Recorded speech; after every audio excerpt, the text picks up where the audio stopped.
آپ نے یوں دیکھا کوئی نظر نہیں آیا، پھر آواز ہے یا رسول اللہ، تو آپ نے دیکھا کہ ہرنی ڈیئر چھوٹی وہ کھڑی ہوئی رسی میں بندھی، تو آپ نے کہا کیا ہوا؟ کہا جی آپ کا صحابی مجھے پکڑ کے لایا ہے، میرے چھوٹے چھوٹے بچے بھوک سے رو رہے ہوں گے، آپ مجھے چھوڑ دیں، میں بچوں کو دودھ پلا کے واپس آ جاتی، مجھے پتا ہے میرے اللہ کی تقدیر میرے بارے میں کیا ہے۔ تو آپ نے کہا اگر تو واپس نہ آئی تو پھر؟ تو اس نے کہا مجھے اللہ جہنم میں ڈال دے۔ آپ نے اس کی رسی کھول دی، خود وہیں بیٹھ گئے، اس نے دوڑ لگائی اور پہاڑوں میں گم ہو گئی۔ تھوڑی دیر کے بعد وہ دوڑتی ہوئی آئی اور آ کے سر یا رسول اللہ میں حاضر ہو گیا۔ تو آپ نے اس کو باندھ کے وہیں آپ بیٹھ گئے نہیں۔ دیر کے بعد وہ صحابی آئے جنہوں نے اس کو شکار کیا تھا، پکڑا تھا، تو کہنے لگے ان کا یا رسول اللہ آپ یہاں کیسے؟ کہ میں ایک درخواست لے کر آیا ہوں۔ کہ کیا؟ کہ یہ ہرنی مجھے ہدیہ کر دو۔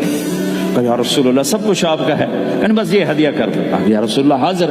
تو آپ نے اس کو لے کر رسی اس کی گردن سے نکالی کہ جا بچی اپنے بچوں کے پاس جا کے خوشی منا۔ سچ نجات دیتا ہے اور جھوٹ ہلاک کرتا ہے۔ ایک ہرنی جان کی بازی کھیل گئی سچ بولنے کے لیے، تم چند پونڈوں پہ جھوٹ بولتے ہو، ایمان کو برباد کر کے رکھ دیتے ہو۔ مسلمان جھوٹ نہیں بولتا، مسلمان دھوکہ نہیں دیتا،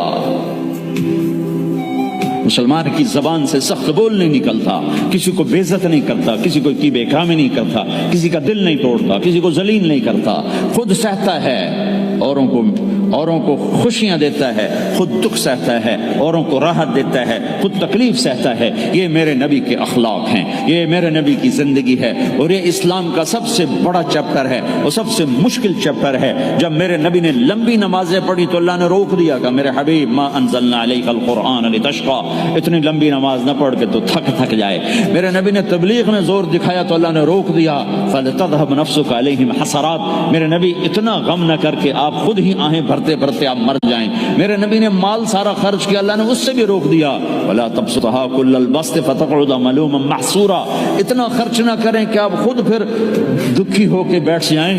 خرچ کرنا بہت بڑا عمل، تبلیغ سب سے سارے عملوں کا سردار عمل، تبلیغ سے بڑا کوئی کام ہوتا تو اللہ نبیوں کو دیتا، اگر تبلیغ سے بڑھ کر کوئی کام ہوتا تو اللہ نبیوں کو دیتا، گشت سے بڑھ کر کوئی محنت ہوتی تو اللہ نبیوں کو دیتا۔ 950 سال نوح علیہ السلام گشتی کر رہے ہیں، اور اللہ کی مان لو، اللہ کی مان لو، اتنا عظیم عمل کا میرے نبی درمیانہ نماز سب سے بڑی عبادت، میرے نبی درمیانہ کام، لیکن جب میرے نبی نے اخلاق اچھے کیے، دشمن کو معاف کرنا، تو ایک آدمی آپ سوئے ہوئے تھے، آپ کی تلوار لٹکی تھی، ایک آدمی آیا، اس نے آپ کی تلوار اتاری اور یوں ہماری پسلی میں آپ اٹھ کے بیٹھ گئے۔ اب وہ قتل کے ارادے کے لیے آ چکا ہے اور تلوار یہاں ہے، کہتا من یمنعک منی، اب بول تمہیں کون بچائے گا؟ تو آپ نے مسکراتے ہوئے کہا اللہ، تو اس کے ہاتھ سے تلوار گر پڑی، تو آپ نے اٹھا لی، آپ نے یوں سیدھی کی، اب تو بچا، تجھے کون بچائے گا؟ وہ کہنے لگا مجھے تو ہی بچائے گا، وہ تو اللہ کو جانتا نہیں تھا، کہ بابا مجھے تو ہی بچائے گا۔ تو آپ کہتے ہیں اس کا سر اڑا دو، یہ نبی کو قتل کرنے آیا ہے۔ میرے نبی نے فرمایا کلمہ پڑھتے ہو؟ کہ نہیں پڑھتا۔ کہ جاؤ معاف کیا۔ یہ میرے نبی کے اخلاق ہیں۔ 20 سال جنہوں نے قتل کے منصوبے بنائے، مکہ والے، جب آپ مکہ میں فاتحانہ داخل ہوئے، ابو سفیان سب سے زیادہ آپ کو دکھ پہنچانے والوں میں پیش، تو آپ نے ابو سفیان کو عزت دی۔ جو ابو سفیان کے گھر میں داخل ہوگا اس کو کچھ نہیں کہا جائے گا۔ آپ تو ابو سفیان کو بلا کے سولی پہ لٹکاتے، اور آپ کہہ رہے ہیں جو ابو سفیان کے گھر میں جائے گا اسے کچھ نہیں کہا جائے گا، جو بیت اللہ میں ہوگا اسے کچھ نہیں کہا جائے گا۔ سارا مکہ سامنے، آپ یوں بیت اللہ کا دروازے پر یوں دونوں ہاتھ ایسے ٹکا کے کھڑے تھے، پھر آپ نے کہا میں کیا کروں گا اب تمہارے ساتھ؟ تو سہیل بن عمر نے کہا آپ کریم ہیں، کریم کے بیٹے ہیں، تو آپ نے کہا جاؤ میں نے معاف کیا۔ یہ اخلاق آج مٹ چکے ہیں، مردوں سے، عورتوں سے، علم والوں سے، خانقاہ والوں سے، تبلیغ والوں سے، سب زیرو ہوئے پڑے ہیں۔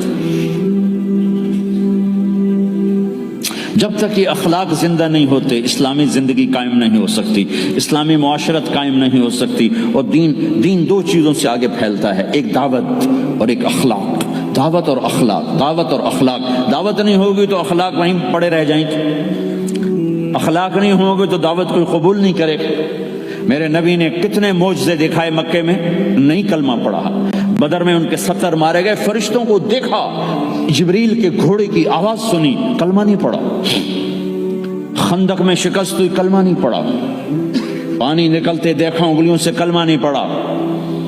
ایک بکرے کا ایک بازو پکایا, ایک بازو بکرے کا, ایک اگلا جو بازو ہوتا, اور 40 آدمیوں نے کھانا کھایا اور ایک بوٹی کم نہیں ہوئی, ایک بوٹی کم نہیں ہوئی, کلمہ نہیں پڑا. لیکن جب میرے نبی نے کہا جاؤ معاف کیا تو سارے ہی کلمہ پڑ گئے کہ واقعہ یہ اخلاق نبی کے ہو سکتے. حنین کی جنگ میں جب بھاگے لوگ, شکست ہوئی, تو ایک صحابی کا بھاگتے ہوئے پاؤں ہمارے نبی کا پاؤں پر آیا. اور جوتا سخت تھا, تو آپ نے کہا اوجعتنی, اور آپ کے ہاتھ میں چھڑی تھی, آپ نے اس کو یوں ماری, کہا اوجعتنی, ارے تو نے مجھے کتنا زیادہ درد پہنچایا, دکھ پہنچایا. وہ بیچارے پگھل کے رہ گئے اور پریشان ہو گئے, اور کہنے فرماتے ہیں سارا دن میں پریشان, ساری رات پریشان کہ اللہ کے نبی کو میں نے تکلیف پہنچائی, اب میرا کیا بنے گا. اگلا دن ہوا تو اعلان